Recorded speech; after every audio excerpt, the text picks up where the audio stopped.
Welcome to PA vlog. நம்ம பார்க்க போகிறது மட்டன் குழம்பு. இதில் வந்து நம்ம கடையில் வந்து ஒரு சட்னி ரெடி பண்ணியிருக்கோம். இது என்ன சட்னி பார்த்தீங்கன்னா, எண்ணெய், பட்டை, லவங்கம், கிராம்பு, பூண்டு, வெங்காயம், தக்காளி, கல்லுப்பு. இது வந்து பார்த்தீங்கன்னா மட்டன் வெந்துன்னு இருக்கு. இப்போ நம்ம இதெல்லாம் நல்லா வதங்கிட்ட பிறகு ஆற வச்சுக்கலாம். ஆற வச்ச பிறகு இதோ பார்த்தீங்கன்னா இது தேங்காய், அரை தேங்காய் நல்லா அரைச்சி வச்சுக்கலாம். என்னன்னா நம்ம ரெடி பண்ண அந்த வெங்காயம், தக்காளி எல்லாத்தையும் இந்த தேங்காய் கூட கொட்டிக்கலாம். இதில் வந்து தண்ணி ஊற்றி இந்தமாரி பேஸ்ட் மாரி ஆக்கிக்கலாம். இப்போ நெக்ஸ்ட்டு சட்னியில் கொஞ்சமாக தண்ணி ஊற்றிக்கலாம்.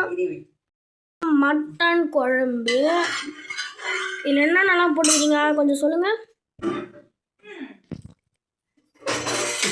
இதில் வந்து மட்டனில் உப்பு, காரம், மிளகாத்தூள் போட்டு வேக வச்சாச்சு.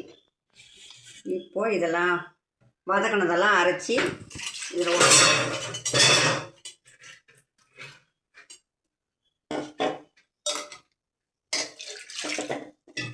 ஊற்றிட்டு இது நல்லா கொச்சிதுன்னா மட்டன் குழம்பு ரெடி. கொதிக்க வச்சு தாளித்து விட்டா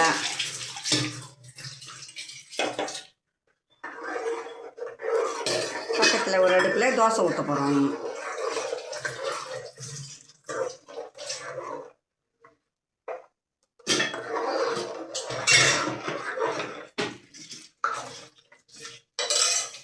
அவ்வளோதான், ரெடி. தாளித்து கொட்டிட்டா மட்டன் குழம்பு ரெடி. பக்கத்தில் தோசை ஊற்றிட்டோம்னா சாப்பிட வேண்டியது தான். எல்லோரும் வாங்க சாப்பிட்லாம். சரி, நல்லா கொதி வந்துட்ட பிறகு குழம்பு கொச்சிடுது, அதை அப்படி இறக்கி வச்சுருமா. இப்போ வந்து தாளிப்பு. இப்போ வந்து இங்கே கொத்தமல்லி வந்து கட் பண்ணி அதில் போட்டுடுறாங்க. அதில் நல்லா கலக்கி விட்டுணும். இந்த தோசை ரெடி ஆகிட்டுருக்கு.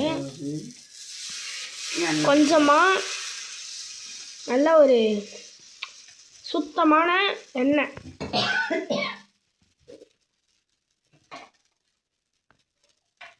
நம்ம வீட்டில் எப்பவுமே கோல்டு வின்னர் தான். இப்போ இது மசாலா ஐட்டம். எண்ணெய் நல்லா காஞ்சி போகுது.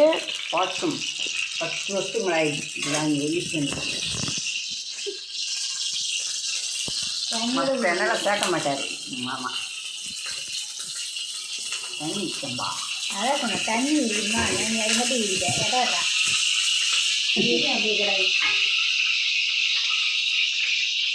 இப்போ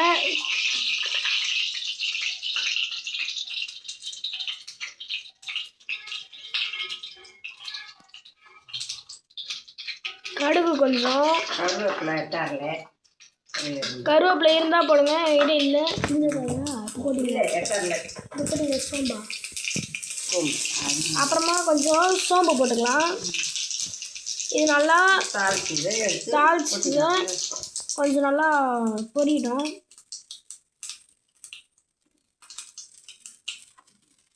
அதை நிறுத்திட்டு அந்த மட்டன் குழம்புல ஊற்றிக்கலாம். ஊற்றின பிறகு நன்றாக கலக்கிடுவோம்.